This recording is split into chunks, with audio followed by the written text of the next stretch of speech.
God bless you, Bermuda.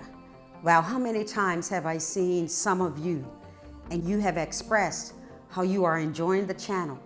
And I mean, I speak to sinners, folks who are backslidden, older folks, men on the street that's stopping me.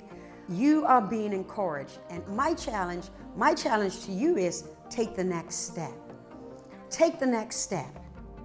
Take the next step and enter into the church. Here's something I understand, that the first line of attack of the enemy is to remove the males out of the house, out of his house, and out of God's house. After that, he then moves to the females and the children. The enemy seeks to steal, kill, and destroy. That's what he does. And so therefore, what I understand further, and it makes all of the sense in the world, is that if we are going to change Bermuda, if we are going to avoid the downfall of what we see happening in Canada, in America, in some European places, in the UK, if we are going to avoid that culture from dominating and actually destroying our culture, we've got to go back to the old landmarks. There are some things that our foreparents did that made us who we are.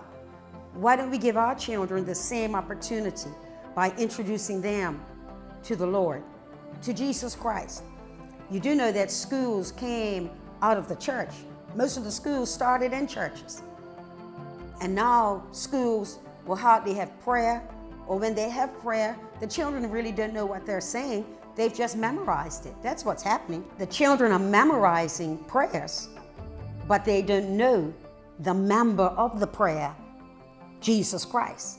They don't understand what the prayer is saying when it talks about give us this day our daily bread.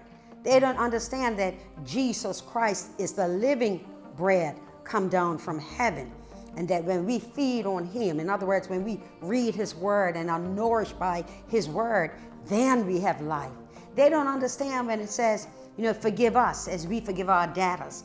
That's a key bit of information, that we seek that we be forgiven so that others will forgive us.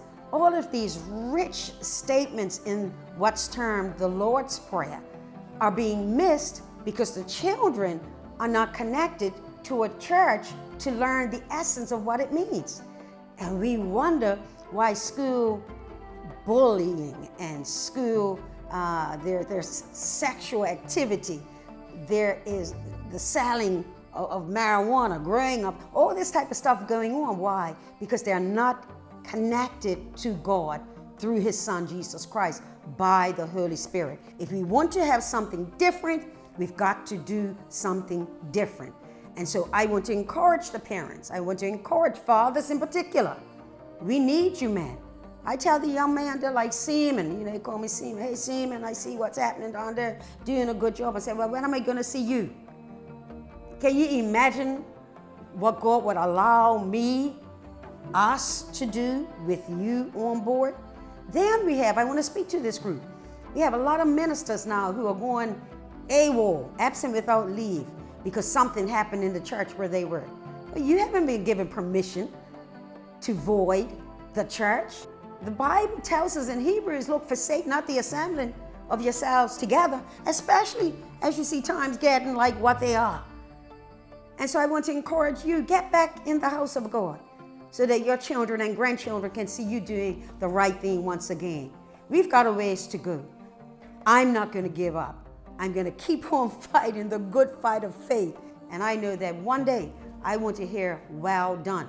And in order to hear well done, you've got to do. And so that's what's happening. So listen, be encouraged. And again, if this station is blessing you, come on down. I've got some things that I want to do. I'm waiting on you. Let's get this done.